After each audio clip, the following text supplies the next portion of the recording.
Andam na ang General Santos City isip host sa Soc Sargent Regional Athletics Association o SRAAMI 2024. Gibutiag sab sa DepEd Gensan nga dunay mamahimong adjustment sa oras sa dula aron malikay sa risgo ang mga atleta. Ani report ni Justoni Humamil.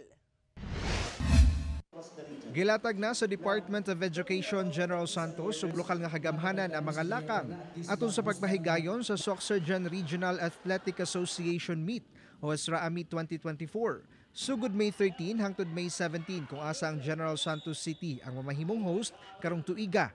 Sumala sa DepEd dunay paghahimong adjustment sa oras sa mga dula ilabi na sa outdoor sports sama sa softball, baseball, soccer, archery o guban pa gumikan sa grabing kainit sa panahon. Mag-a-adjust kami ng mga events, mas maaga, mas maganda, na ang laro ay hanggang 9:30 lang as much as possible. At babalik siya ng 3:30 o 4 o'clock while i-continue ang laro ng 4 hanggang 8 o'clock in the evening.